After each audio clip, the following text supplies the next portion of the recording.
This is Suzanne Wagner of the C.G. Jung Institute of Los Angeles. In the next hour, you will view a conversation I held with Dr. Joseph Henderson, a distinguished Jungian analyst and author who had recently celebrated his 100th birthday. Dr. Henderson, one of the founders of the C.G. Jung Institute of San Francisco, continues to practice as an analyst and to provide mentorship to younger colleagues. This is the third hour of conversation filmed with him for the Remembering Jung series. Joseph Henderson first met Jung in the late 1920s. He decided to study medicine in London and during that time analyzed with Jung in Zurich before returning to the United States in 1940. He is the author of several significant books in the field, including The Wisdom of the Serpent, co-authored with Maud Oakes, Thresholds of Initiation, Cultural Attitudes in Psychological Perspective, and more recently, Splendor Solis, Transformation of the Psyche, co-authored with Dr. Diane Sherwood. This last book was launched at a large gathering celebrating Dr. Henderson's 100th birthday in late August of 2003. Many of his friends, students, and family gathered to honor him for his wisdom, creativity, and healing presence in a long and productive life. In this conversation, Henderson tells the story behind his experience of painting an intricate mandala when he was first in analysis with Dr. Jung. He tells us that this was actually an active imagination that took place over a 3-week period in which he spent much time in introverted reflection. He was pondering a question about whether to continue his medical studies to qualify for further training to become a Jungian analyst. He relates a dream which prompted him to talk to Dr. Jung about his conflicted feelings. This is a moving story of how the work with the symbolic imagery in dream and imagination helped Dr. Henderson to resolve his conflict. Later in the interview, he responds to the questions posed by a strong archetypal dream which Jung had 6 months before his death in June of 1961. Jung reported this dream in a letter to a friend. This gives us a glimpse of how the blend of scholarship, long analytic experience, and the use of feeling and intuition from Dr. Henderson's seasoned self can be remarkably productive and enlightening for those fortunate enough to interact with him. He demonstrates how a capacity to relate to archetypal symbols actively and openly in a spirit of concentration, respect, and persistence can open the path to new insights, behavior, and experience. From the 2 examples discussed, we can see how archetypal dreams can shed much light on the whole path of a life career, both from youth looking forward and from old age looking backward. Such active work with the unconscious material helps the individual to connect to the deeper self and to achieve states of a more conscious wholeness. This conversation was filmed in December of 2003 in the living room of Dr. Henderson's home in Ross, California. I am Suzanne Wagner of the C.G. Jung Institute of San Francisco, and today is Saturday, December 13th, 2003, and I am in the home of Dr. Joseph Henderson, who has so generously agreed to give us another interview on video. During your talk with Tom 2 months ago, you brought up a very interesting experience that you had as a young person working with Jung. I think it was after 1929, just before medical school. that you went to, you had started your work with Dr. Jung and had traveled to Zurich to talk to him about some of your feelings about going ahead with medical school. And since he was away from Zurich for a while, before you talked to him, you did a mandala painting. Yeah. And I thought that today maybe we could talk a little more about this active imagination that you did that helped you make up your mind about going further in medical school. I had had a year of analysis with Jung, and out of my analysis, it came to me that I might really study medicine in order to become an analyst. Uh-huh.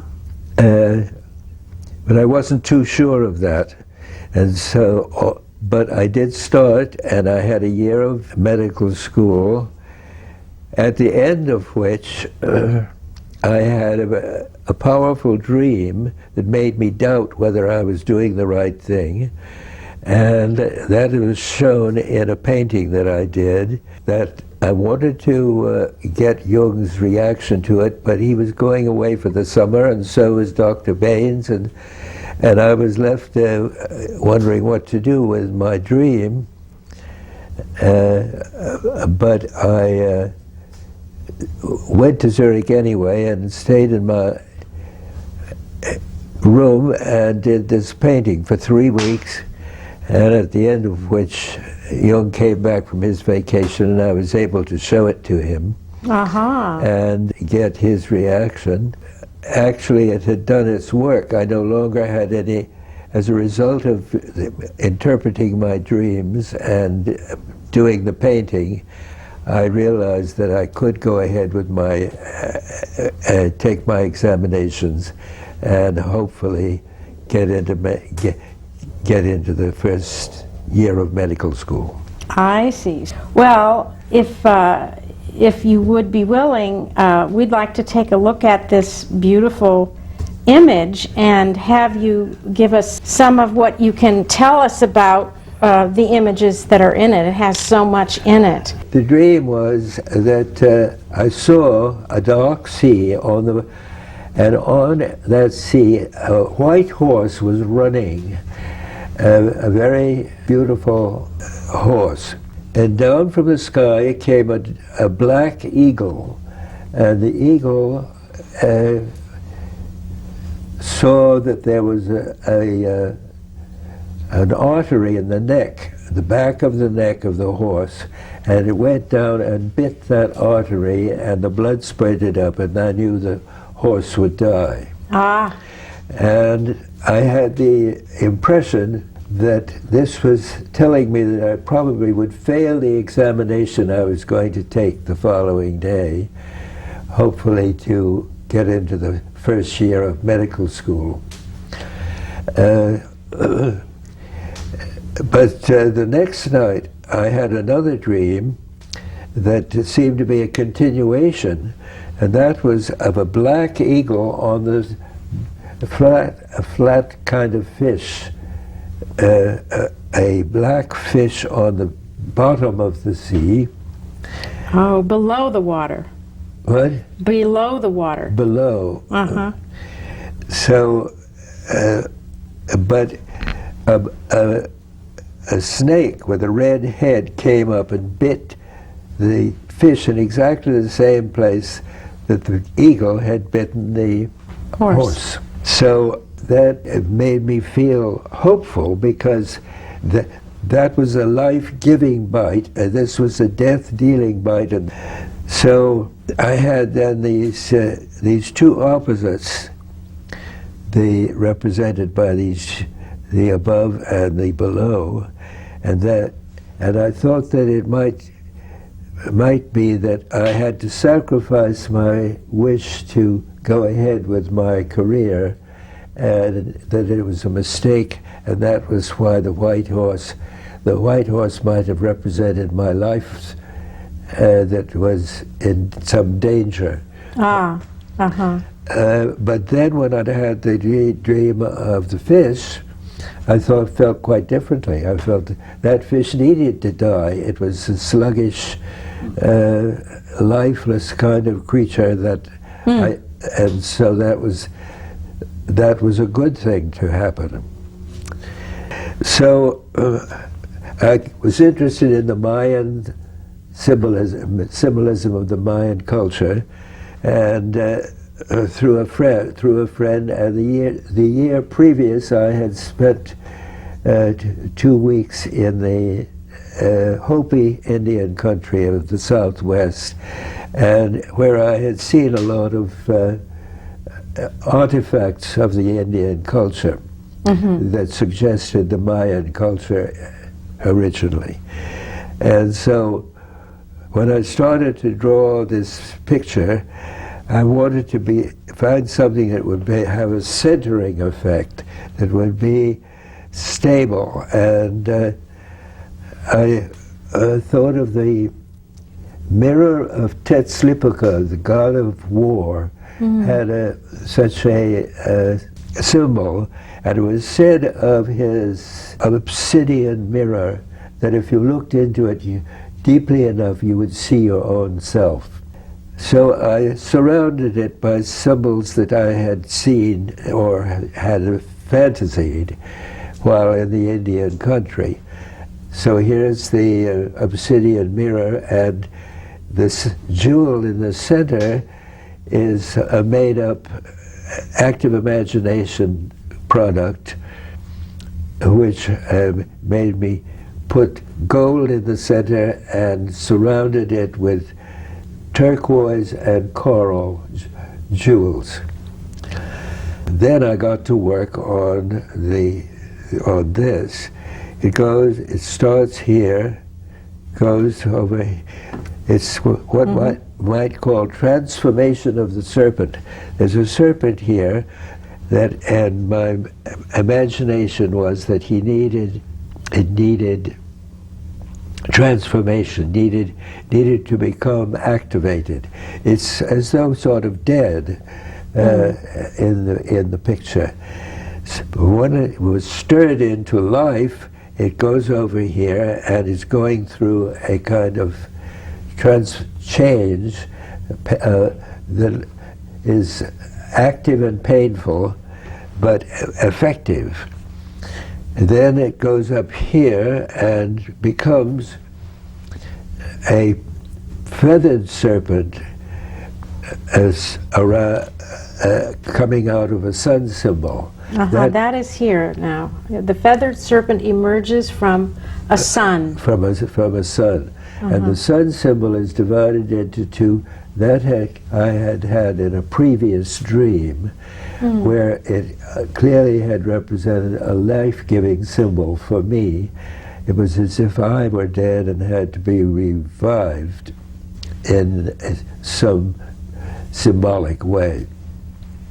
And the sun was the source of the energy that revived you. It would be the source of the energy that brought this whole thing to life, and ended over here with a flower symbol indicating the end of the process. And this whole thing took 3 weeks to do, and I was constantly looking at my dreams to see what they had to say on the personal level that would support this. And it seemed to me that the result was that I felt very much encouraged to continue my medical courses with the hope of eventually coming back to Zurich and continuing my work so that I could perhaps become a therapist and analyst myself. Did you enjoy doing it? Oh, yes. Okay. Well, I was so taken up with it, I don't know whether I thought about it objectively, but I was encouraged by. There was no question that it had to be done, and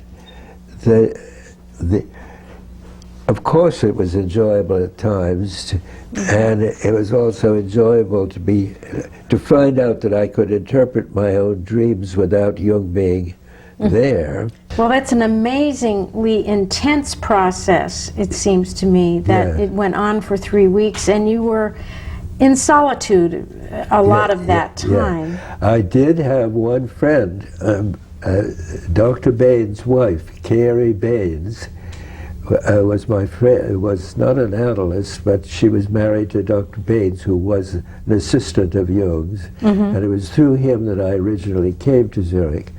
And so when I started doing this, I asked Carrie if she would be available to help me if I got into difficulties with this, and she said, well, I'm not an analyst, but I can listen if you want to talk to me about it.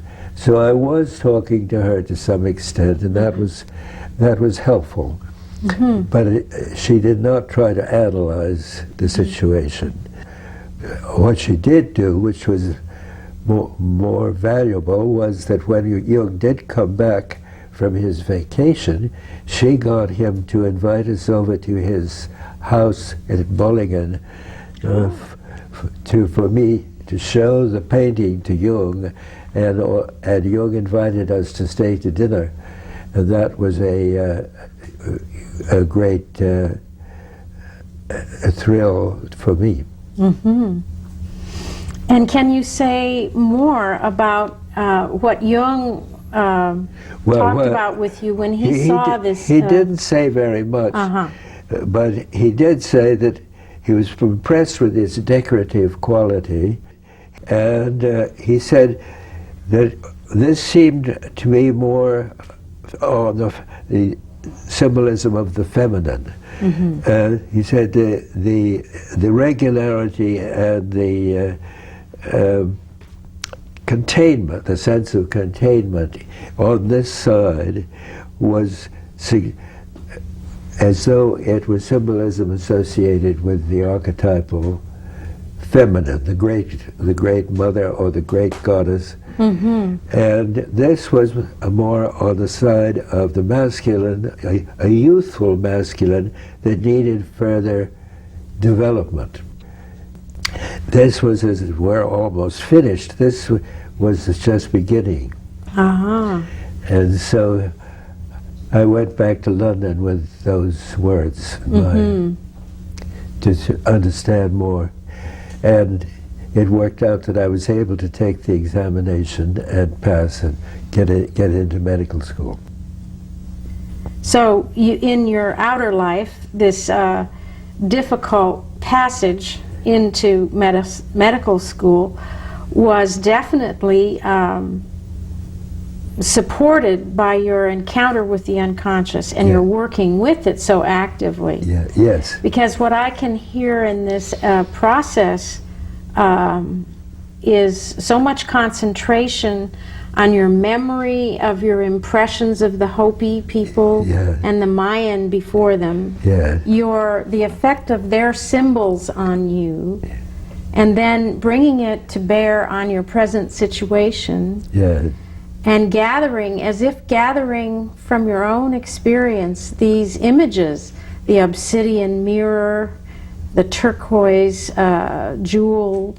It's a gathering, but it's a creative process. Oh, very much so, And I think you said when you first talked about it with Tom that it had actually been put away in the attic, and that your daughter Elizabeth discovered it as she was looking through some things. Yes, I carried it around evidently with me from Zurich to London, and from London to New York, and then from New York to San Francisco, and I had kind of lost interest in it, and but when she said, "What is this?"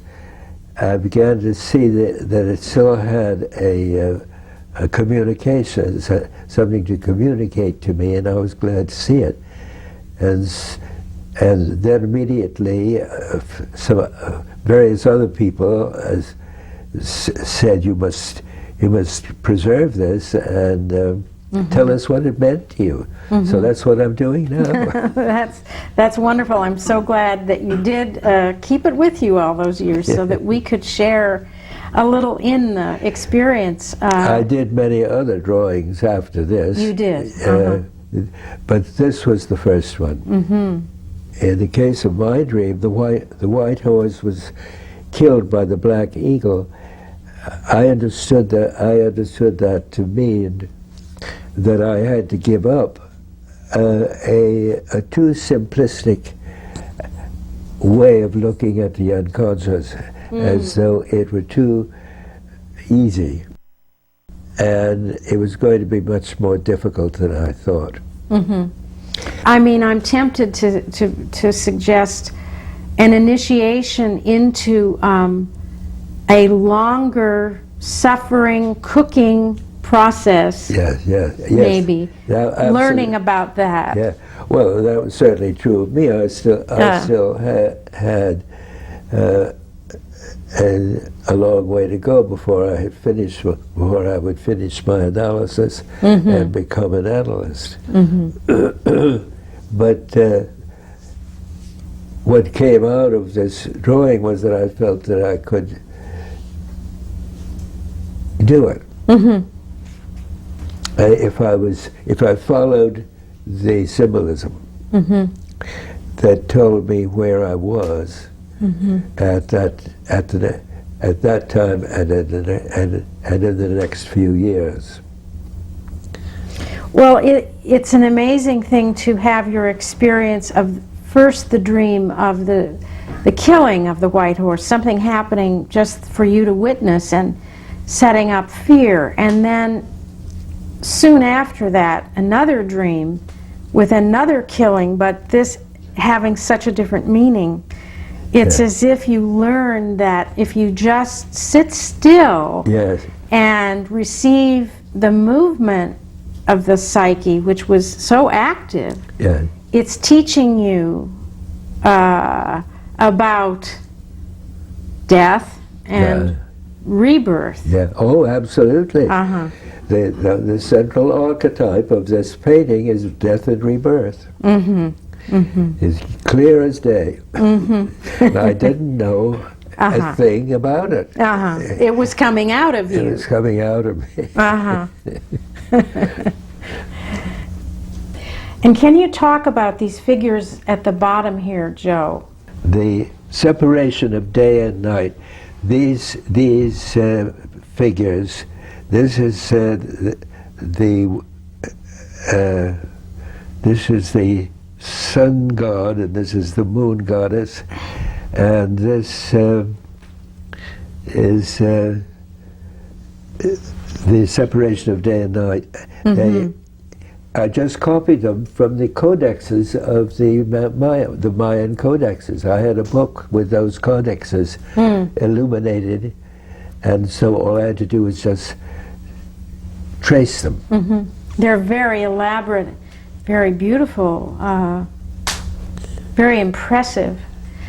You know, the Mayan people more and more, I guess, is being discovered. I mean, there's a lot unknown, but they had an amazing sense of mathematics and astronomy. Oh yes, I know they did. And I was reading these books, you see, that told me quite a lot about the Mayan culture. Besides which, there was a friend in Zurich who was painting and things that suggested the Mayan culture, and had taken a trip to Mexico to do that. So I was all full of the Mayan stuff. But while doing it, I no longer was interested in the Mayan. I was only interested in what it meant to me.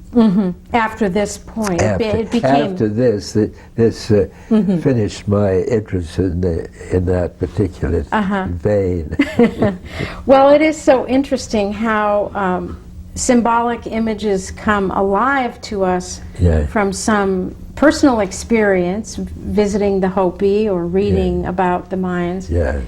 But then it's a whole other level of experience when it comes in a dream or you take it from a dream and weave it into a creative. Yeah, that's then right. it is entering your own psychic space more. Yeah. Well, Joe, I'd like to ask you about a particular dream of Jung's that I came across reading the letters of Jung. It's a dream that he writes about in a letter he wrote to Peter Burkhauser.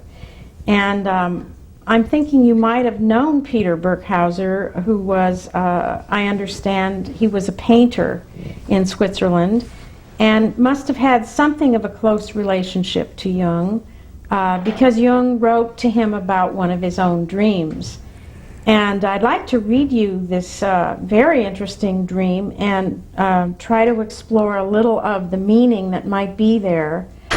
This is a moment in Jung's life 6 months before his own death. The letter was written in November of 1960, and Jung died in June of 1961. So it's a dream that came late in Jung's life. He tells this dream to Peter Burkhauser, who had painted an image of a white horse and also a beast. And Jung said, well, I know about the beast. And here is the dream that Jung presents to Burkhauser. In an unknown place and at an unknown time, as though standing in the air. Now, what struck me is, as though standing in the air, I am with a primitive chieftain who might just as well have lived 50,000 years ago. We both know that now at last the great event has occurred. The primeval boar, a gigantic mythological beast, has finally been hunted down and killed. It has been skinned, its head cut off, the body is divided lengthwise like a slaughtered pig, the two halves only just hanging together at the neck. We are occupied with the task of bringing the huge mass of meat to our tribe. The task is difficult. Once the meat fell into a roaring torrent that swept it into the sea. We had to fetch it back again. Finally, we reach our tribe. The camp or settlement is laid out in a rectangle, either in the middle of a primeval forest or on an island in the sea. A great ritual feast is going to be celebrated. The background of this dream, well, so that's the end of the dream, and then Jung gives a small interpretation. At the beginning of our kalpa, cosmic age is the meaning of the term kalpa, Vishnu created the new world in the form of a beautiful maiden lying on the waters. But the great serpent succeeded in dragging the new creation down into the sea, from which Vishnu retrieved it, diving down in the shape of a boar. So this maiden was taken down into the sea by a great serpent. But Vishnu, in the shape of a boar, dived down to retrieve the maiden. And then Jung says, a parallel to this dream is the Kabbalistic idea that at the end of days, Yahweh will slay the Leviathan and serve it up as a meal for the righteous. So now he's going back to that idea that this beast has been killed, this mythological great beast, and has become food for ordinary tribal people. Then this was Jung's task, and he did accomplish it. So then he says, at the end of this cosmic age, Vishnu will change into a white horse and create a new world. This refers to Pegasus, who ushers in the Aquarian age. Now, I thought this was quite an amazing dream. And it was 6 months before Jung's death that he had this dream. And one of the things I wanted to ask you was about the chieftain who is so ancient, standing in the sky. This is as if This is a mentor figure for Jung or a partner? Well, he's a chieftain and not a shaman. And as a chieftain, he would be concerned with the welfare of the tribe, such as feeding the tribe. And this feast of the wild boar is a typical symbol of the totem feast. You find it all over the world among primitive people. The totem must not be touched, must not be killed, and must not be eaten until the right time occurs. And when the right time occurs, then it must be killed and it must be eaten, all of it. And not, every single part of it, has to be consumed by the tribe. This is not an end, it's the beginning of something more. And it tries to tell Peter Birkhauser that there is a spiritual dimension to this, which will be eventually processed by the maiden who is not destroyed by the water of the sea, but who comes to life again, and and the white horse is the symbol of this new age that is like the Christian age of the fishes turning into the age of Aquarius. The white horse, Pegasus, is connected to that transition. Yeah. Is that correct? Well, Pegasus is a Greek. Is a Greek image. And goes back way back. It would not be a modern symbol by itself, but it was for Jung to recognize it as something that had a meaning for him at the present time of dreaming this dream. Well, would you say that this dream, in a way, provides us with a symbolic story that tells the meaning of Jung's whole life work? Well, I don't know. But it sounds to me as if it's a hopeful sign that the Aquarian age was not going to rub out all of history. It was going to, there was going to be a renewal, but not necessarily giving up what had gone before. So it balances the fear of annihilation that comes up so often. And there's no sense of annihilation, there's merely the sense of a big change, a meaningful change. And that there is a parallel to it in ancient times, in the Greek culture, represented by Pegasus or by the white horse. But this is a new white horse that may say that there is a more hopeful prognosis for the modern time.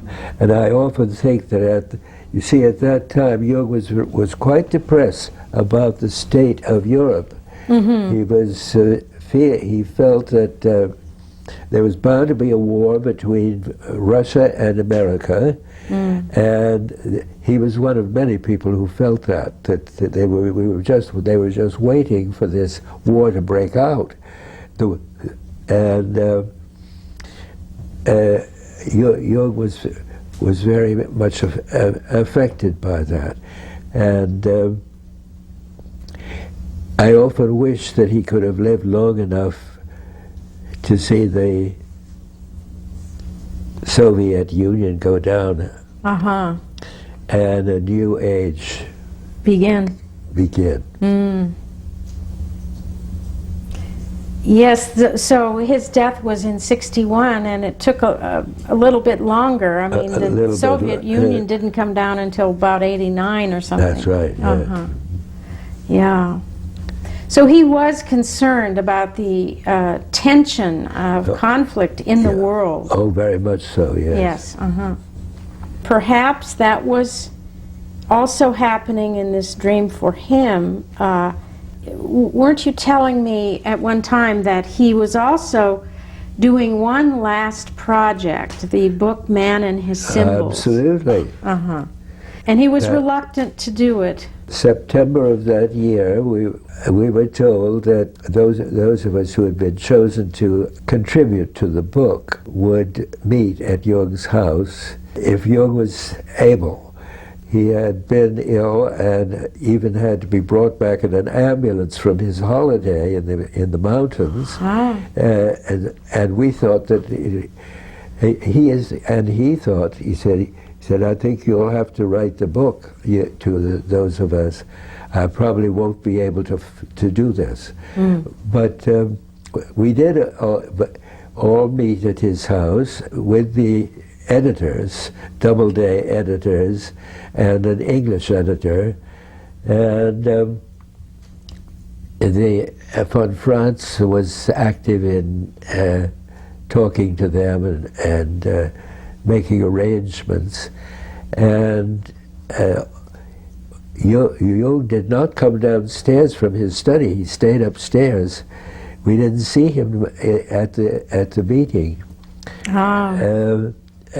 But the next day, he heard about the meeting and talked about it, and suddenly felt very much better and felt that the book was going to succeed. So it was a moment of renewal for him. He was going to have something to do that he wanted to do during the next few months. And he knew he could count on Franz to be there to deal with the machinery of the publication, and that it would probably go. So we all got to work and wrote our chapters, and there were difficulties along the way, which I won't go into, but as they always are in big editorial projects. So he was going to have to live through that, but he was able to feel that he could, and he did. Did he have a dream about, he doubted the project and then he had a dream that said, oh, go ahead, because he was seen giving, not food, but giving something out to an audience? Well, I'm not sure of that. All I know was that when he first was approached about this book, it was from a man in London who wanted him to do this, and Jung first of all said no, he wouldn't do it, and then the man came back again, an editor, and said, now will you do it? And Jung said, oh, I see, you must be the man that was in my dream. I dreamed that there was I had to do something for the marketplace. And the editor was rather miffed about that, to think that he was put down to that extent. But that was just right. It was that it was not to be a big thing, it was to be what he could manage, and also what was right for the time. And in a way, it's a very important book because it has introduced so many people, a wide range of people. Oh yes, it's still in publication, still going quite well. That was another thing. There were many doubts about it. One man said, how do we know it will sell in the Bible Belt? And von Franz answered that very well. She said, we don't have to care what the people in the Bible Belt think. All we care is writing the book the best way we can.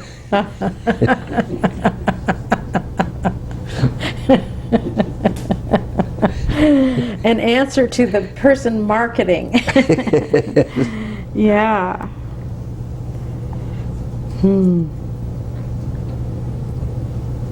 Well, it seems to me that that book is food for the tribe. And For the tribe. Yes. Yeah. Yes. So maybe that dream was prophetic about that. Yes, yes. I can see how that would be. He was very interested in Birkhauser, and Birkhauser had a very strong influence on all of them in Zurich. Even I was influenced by him. He was in Basel, actually. Oh. And he did very realistic pictures, but they were always of archetypal contents of the unconscious. Very striking. And very powerful. And did he analyze with Jung? No. No, he didn't. No. Oh, I see. All right. But they were acquainted. You see, Jung had finished analysis 10 years before. He was seeing no patients At all. during the 50s. But his own process was still going on, and he was very much in touch with the few people around him that had something for him and he had for them, like this Birkhauser. And there were other people, a few other people like that around who were still very close to Jung. Well, I remember reading in Memories a dream that Jung tells. It's amazing now to think he was so generous with speaking about his dream experience, and it's very helpful. Yeah. And that's how I feel about hearing from you about this. It's very helpful. Yeah.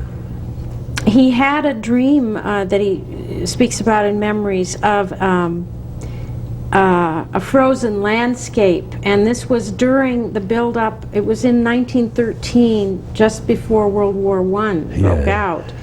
And it was that time when he says he was worried that it was himself that was having the frozenness.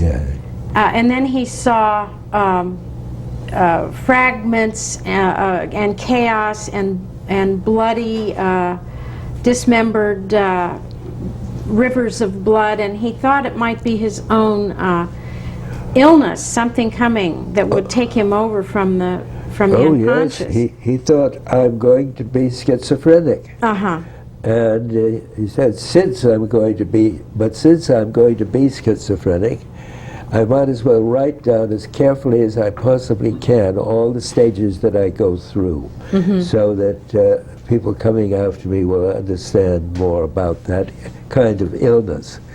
So he wrote down carefully and painfully every one of the images that came to him at that time. The central one where he saw the sea of blood all over the Europe. Mountains of Europe. With only the Alps sticking up out of it, which told him that his own life would presumably be saved. But he wasn't too hopeful about his sanity. That's what he was afraid of. And but no sooner did he get started writing down all the things that came to him about these dreams, and he realized that he was not psychotic. He was dreaming like it was. He was dreaming of what was going to happen, a truly prophetic stage. As soon as war was declared, then he knew this was not his personal problem. Yeah, and that's a very moving description of this confused state and painful state, and then the emergence of consciousness. And he had to recognize there that his psyche was mediumistic or prophetic, and in some of those dreams that he does tell us about, there was an image of a frozen landscape, but there was a tree of life, and there were grapes hanging, and he, in the dream, takes the grapes and gives them to people. So there's another dream of Jung in a very difficult situation, being a bearer of food to the tribe. Yeah, there, exactly, yes. Yes, he had a big heart, and knew that only he could give them something that they needed, because they weren't there. They weren't there. The people at the time that he had those early dreams, the collective consciousness hadn't evolved enough, and so he was going around carrying this sense of his duty to the collective, to the people. And so these last years of his life wound that up, it seems to me.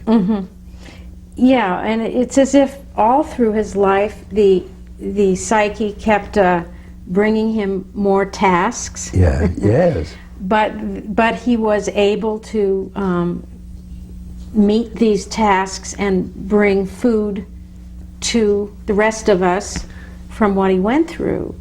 So it seems to me this is evidence of his creative nature and of his healing nature. Yeah. That he bore something healing to the soul. Yes. This food for the soul. Yes, that's right.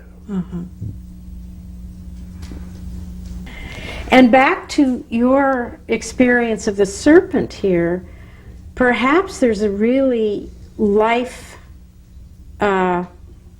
total life perspective. I mean, this got you through, these images came up and helped you center and help get you through this crisis of going to medical school or not. And well, going to medical school had the symbolic meaning for me eventually that I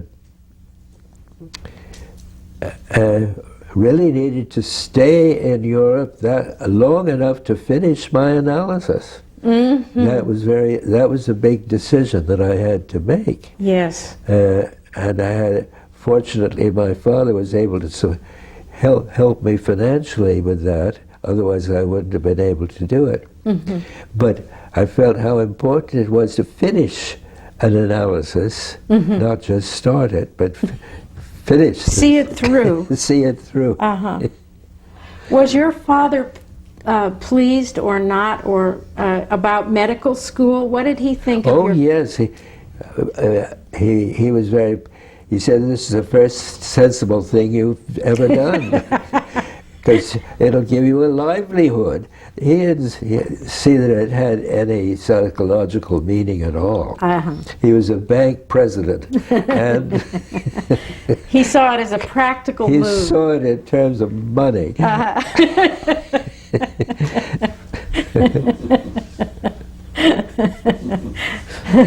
Well, Jung, as a different kind of a father, had another perspective. Yeah, yes, exactly. Well, you had been a literary journalist, a writer before that, right? Yeah, yes. And your father probably thought that was so impractical. Well, he was talked into that. I had an aunt and a cousin who were all for my doing that. They felt that I was probably going to be a writer, and that's what I was, and that I was already on the way. But I didn't feel that. I didn't feel it. And so when I met Dr. Baines, and he explained to me how important Jung was and how important it might be for me, I went that way. Well, it feels as if the psyche here is so active with these dreams, these two dreams that then evolve into this mandala, that it seems to me this says you were on the right path, that this process even happened between the sky above and the sea below, and the Hopi and the Mayan and the snake. I mean, it's as if your psyche is so alive here. And I mean, when you see that, you know that someone needs more than a conventional medical path. Exactly, absolutely. Yeah. So if your father is listening, maybe he's learning something. Yeah. You probably never showed him this picture, did you? Well, he was dead by the time I got back. Okay. When I came, he died while I was in medical school. I see. I see. And I had seen him just the year before he died. I had come out to San Francisco to see him, and a lot of what I went through that summer was of getting him out of my psyche. And a part of it was that I left and went down to with these friends to the Indian country. And he was not happy about that, because it meant leaving him and not staying the full time that he would have. But when I had to go against him in order to do that experience. But so I felt badly about that. But when I came back after the trip, he was very pleased, because it gave us something to talk about. Otherwise, we wouldn't have had anything to talk about. He could talk to you about that, and you did not want to talk about money. No. Well, that's a wonderful story, because so he did touch on those inner things in that moment. Oh, interesting. Well, Joe, I understand that a biography on Peter Baines has just come out recently, written by one of his daughters.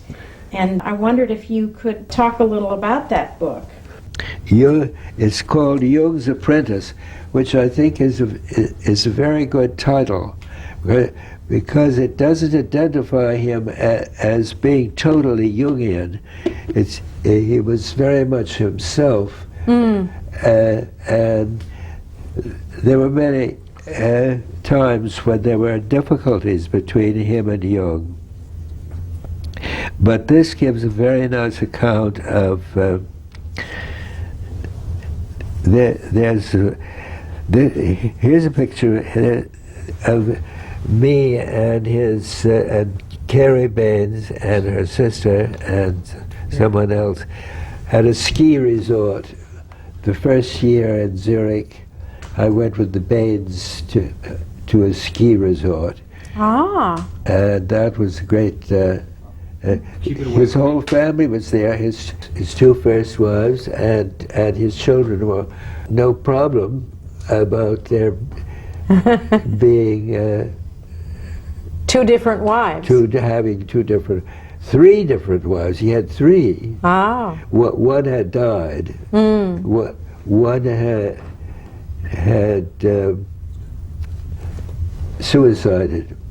But so these two wives that were present in that ski vacation were friendly enough with each other? Yeah.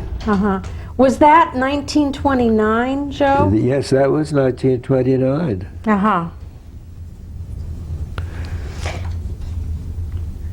He was... Was he athletic? Oh, yes. He was a rowing blue. That is, he was on the crew of Cambridge. And he was considered a great crew leader. Here is Carrie, his third wife.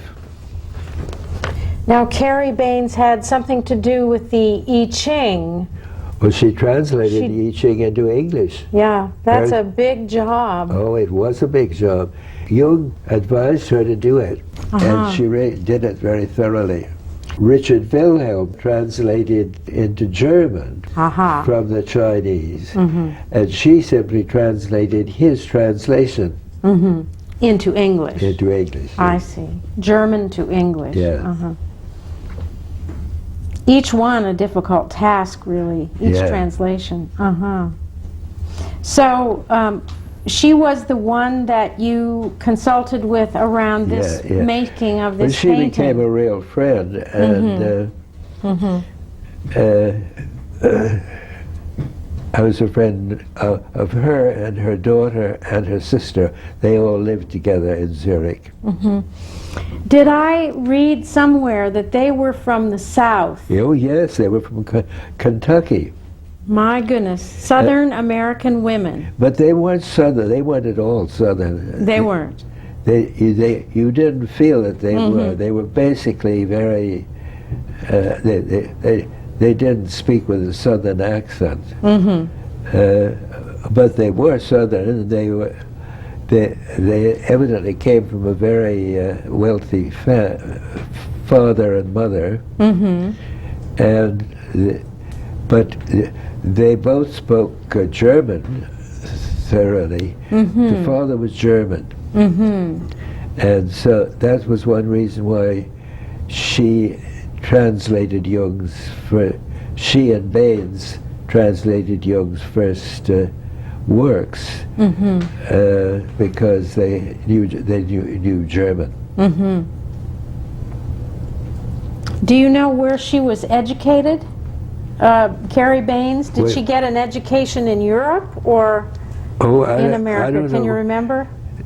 She was she went through medical school. She got her medical degree, but she never practiced. I see. How interesting. She must. Why? Do you know why she didn't? What? Why she didn't practice? Well, she was a complicated person. She had. I don't know why. I don't think she knew why. The things that she did were very unpredictable. And there was a kind of psychic problem there. Her sister was definitely schizophrenic. But she came out of it and became quite normal in her last years. Oh, that's interesting. That was very interesting. As an older person, she was all right. As an older, while she was in Zurich, she was in and out of hospitals quite a bit. She was a very enjoyable person to be with, had a great sense of humor and very, very well educated, but she did all sorts of irrational things. And Carrie was her caretaker. She really dedicated her life to her sister. I see. And then it's as if she grew out of it in a way. Yes, she did seem to grow out of it. And Jimena, the daughter, was also, she was very concerned about her. She came back to America to put her in college at Bennington, and but then after that went back to Zurich and ended her days in Ascona. That is a beautiful place, Ascona. Oh yes, it is. Well, Joe, I wanted to just bring in one more book, which is Transformation of the Psyche, this beautiful book on the splendor solace that you have written with Diane Sherwood. Yeah. And I'm finding it such a wonderful book. Oh, you do? I'm just in the middle of reading it. Oh, I'm so pleased. And it is just beautiful in every aspect. Beautiful in its reproduction of these most wonderful alchemical paintings. Yeah. But beautifully written. And it makes alchemy accessible. Yes. For me. And well, I'm so happy to hear that. Now, this was a long book in the making, am I right? How long did this process go with you and Diane? About 2.5 years. Is there anything you can say about how in the world you write a book with another person? Well, I let her take the lead on many things because she was younger and she had more energy than I did. And I sort of sat back and did what she expected me to do, because I had done the original work on making a videotape of the Splendor Solas. Mm-hmm. And but she was able to take it and give it an introduction that would really tell people what alchemy was all about. Mm-hmm. And she did. Mm-hmm. What you say is absolutely right. She got the idea of doing that. We did everything together, and we then got two readers when we got to a certain point. Mary Jo Spencer and John Beebe read it and commented upon it, and we made certain changes on the basis of that. But a great deal of the work was done by her, by Diane, and I was very pleased with what she did. I mean, she went out of her way to go over to England and get original picture plates that I would never have been able to do at all. She just dropped everything and went and got not only the plates of the Splendor Solas, but patients' drawings and that yes, they're very helpful. Illustrated this book. For me, it's just a very, very special contribution, because alchemy is not an easy thing to gain access to, and it is such an important part of Jung's contribution. And this book that you and Diane have written has really, really brought alchemy closer to all of us and illuminated it greatly, and in such a beautiful product. So congratulations, and thank you so much for that. Well, Joe, one thought I had about our conversation today was to ask you that if, in some magical way, Jung could return today and you could have a conversation with Jung today, after all these years of your work and your life experience, what would you want to talk to Jung about?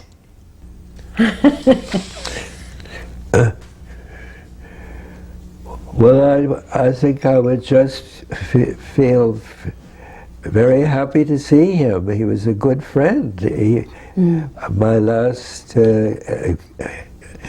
times with him were very much those meeting between friends.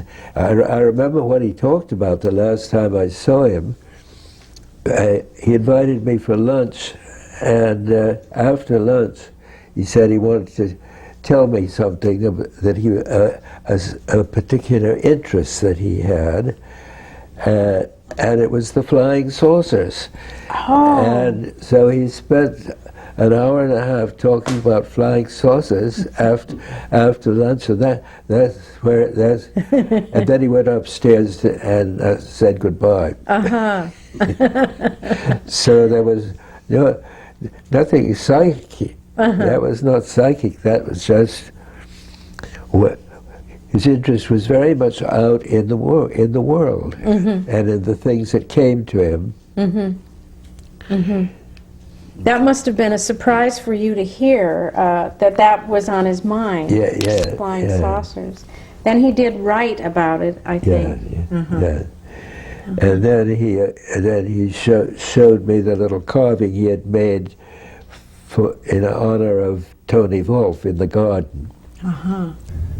He was given a ginkgo tree by the students of the institute. The ginkgo tree is a Chinese tree, and under this tree he placed a flat stone upon which was carved 3 Chinese characters saying lotus, none, mysterious. Mm-hmm.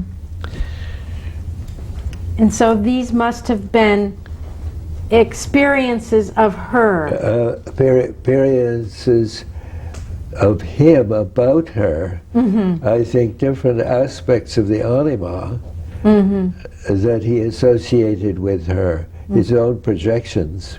Mm-hmm. And the fact that the last one is mysterious shows that he didn't think he knew all about her. Yes. No, she would have liked that. Uh-huh. But then you tell me that perhaps that is no longer in the garden. Yes. I've asked people who were taken into the gardens and they don't report anything at all. Mm-hmm. So then one wonders what happened to it. What happened to it, yeah. Mm. But he was very anxious that I should see it, and Miss Bailey, Ruth Bailey, who was his housekeeper, said he seemed very, very anxious to show this to you. Mm-hmm. It was still on his mind that people thought badly of him for his relation to Tony Wolff. Mm-hmm. In spite of the fact that everybody was completely okay with it by that time. Mm-hmm. It was after Emma Jung's death, and he was just living there alone, and nobody could possibly have faulted him at that point. But he did say, in relation to that, he said, it's not pretty, but it's life.